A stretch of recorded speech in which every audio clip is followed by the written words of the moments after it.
പ്രിയപ്പെട്ട സഹോദരി സഹോദരന്മാരെ നമസ്കാരം. അമേരിക്കൻ വിപണിയിലെ കുതിപ്പിൻ്റെ അലയൊലികൾ ഇന്ത്യൻ വിപണിയിൽ മുഴങ്ങുമോ? അത് ഇന്നലെ അമേരിക്കൻ വിപണിയിൽ കുതിപ്പായിരുന്നു. മറ്റ് ഏഷ്യൻ വിപണിയൊക്കെ അവധിയിൽ ആയിരുന്നെങ്കിൽ അമേരിക്കൻ വിപണിയിൽ ഇന്നലെ കുതിപ്പായിരുന്നു. അതിൻ്റെ ചൂട് പിടിച്ചാണ് ഇന്ത്യൻ വിപണി പലപ്പോഴും നീങ്ങാറുള്ളതെന്നുള്ളതുകൊണ്ട് ആ കുതിപ്പ് ഇന്ത്യയിലും തുടരാൻ സാധ്യതയുണ്ടെങ്കിൽ നമ്മളുടെ നിഫ്റ്റി 24,000-ൽ എത്തുകയോ അതിനെ മറികടന്ന് മുന്നോട്ട് കുതിക്കുകയോ ചെയ്യാം. ഇപ്പോൾ നിഫ്റ്റി 23,727-ലും ബാങ്ക് നിഫ്റ്റി 51,233-ലും ഫൈനാൻസ് നിഫ്റ്റി 23,797-ലും സെൻസെക്സ് 71,472-ലും എത്തി നിൽക്കുകയാണ്. കഴിഞ്ഞ ദിവസം അമേരിക്കൻ വിപണിയിലുള്ള കുതിപ്പ് തുടരുകയാണെങ്കിൽ നമുക്ക് 24,000-ലേക്ക് ഉയരാം. ഇനി ബോണസ് ലഭിക്കുന്ന ഓഹരികൾ സീനക്സ് എക്സ്പോർട്സ് 1,269, ബോണസ് 1:5, 10 ജാനുവരിയാണ്. Thinking picture 1.84, bonus 2:1, record date വരുന്നതേ ഉള്ളൂ. ജക്സൺ ഫാർമ 685, ബോണസ് 2:5, 8 ജനുവരിയാണ്. KP എനർജി 800, ബോണസ് 1:6, ജനുവരിയാണ്. Padam cotton yard 298, bonus 1:1, record date വരുന്നതേ ഉള്ളൂ. കീറ്റെക്സ് 870, ബോണസ് 2:1, റെക്കോർഡ് ഡേറ്റ് വരുന്നതേ ഉള്ളൂ. Core digital 1,691, bonus 2:5, record date വരുന്നതേ ഉള്ളൂ. ടെക്നോ പാക്ക് പോളിമർ 83 രൂപയാണ് ഓഹരി വില, ബോണസ് 1:1 ആണ്, റെക്കോർഡ് ഡേറ്റ് വരുന്നതേ ഉള്ളൂ.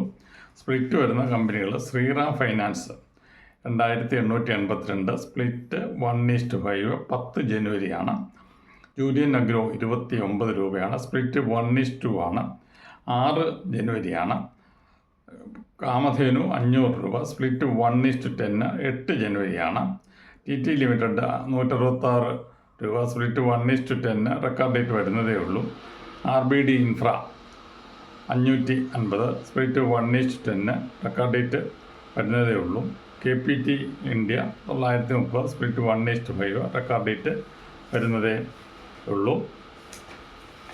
പിന്നെ ടാർജറ്റ് ഇട്ട് വയ്ക്കാവുന്ന കമ്പനികൾ റിലയൻസ് 1,277 രൂപ, ടാർജറ്റ് 1,700, BPCL 300, ടാർജറ്റ് 447, IOC 144 രൂപയ്ക്ക് ഇപ്പോൾ എടുക്കുക, 185-ന് ടാർജറ്റ് ഇട്ട് വയ്ക്കുക.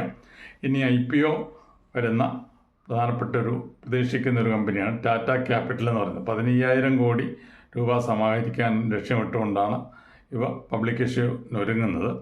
അത് 2025-ൽ അത് പബ്ലിക് ഇഷ്യൂ ആയിട്ട് രംഗത്ത് വരേണ്ടിയിരിക്കുന്നു. അതായത് ടാറ്റ ടെക്നോളജിക്ക് ശേഷം ടാറ്റ ഗ്രൂപ്പിൽ നിന്ന് അവരുടെ ഫാമിൽ നിന്ന് വരുന്ന മെഗാ പബ്ലിക് ഇഷ്യൂ ആണ് ടാറ്റ ക്യാപിറ്റൽ എന്ന് പറയുന്നത്. ഇപ്പോൾ റിസർവ് ബാങ്ക് ടാറ്റ ക്യാപിറ്റലൊക്കെ അപ്പർ ലെയർ കമ്പനിയാണ്. അത് റിസർവ് ബാങ്കിൻ്റെ നിർദ്ദേശമുണ്ട്, കർശനമായ നിർദ്ദേശമാണ്. ടാറ്റ സൺസ് ഒക്കെ ടാറ്റ ക്യാപിറ്റലിൽ ലയിച്ചതിന് ശേഷം അവർക്ക് ഒരു പബ്ലിക് ഇഷ്യൂ 1 വർഷത്തിനകം കൊണ്ടുവരണം എന്നുള്ള നിർദ്ദേശങ്ങൾ റിസർവ് ബാങ്ക് നൽകിയിട്ടുണ്ട്. അതുകൊണ്ട് ടാറ്റ ക്യാപിറ്റലിൽ ഇപ്പോൾ ഉടനെ പബ്ലിക് ഇഷ്യൂവിന് വരുമെന്ന് പ്രതീക്ഷിക്കാം. നമുക്ക് കൂടുതൽ വിവരങ്ങൾ അവർ പ്രഖ്യാപിച്ചതിന് ശേഷം അറിയിക്കാവുന്നതാണ്. ഇതൊരു പഠന റിപ്പോർട്ടാണ്, നിങ്ങളുടെ അറിവിലേക്ക് സമർപ്പിക്കുകയാണ്. ഇതിന് അനുസരിച്ച് വാങ്ങാനുള്ള നിർദ്ദേശമായിട്ട് ഇത് കണക്കാക്കേണ്ടതില്ല. നിങ്ങൾക്ക് ഈ ചാനൽ ഇഷ്ടപ്പെടുകയാണെങ്കിൽ ലൈക്ക് ചെയ്യുക, സബ്സ്ക്രൈബ് ചെയ്യുക. നിങ്ങളുടെ അഭിപ്രായങ്ങൾ, വിലയേറിയ അഭിപ്രായങ്ങൾ നിങ്ങൾ രേഖപ്പെടുത്തുക. അതനുസരിച്ച് നമുക്ക് മാറ്റങ്ങൾ വേണമെങ്കിൽ, അനിവാര്യമാണെങ്കിൽ വരുത്താവുന്നതാണ്. നന്ദി, നമസ്കാരം.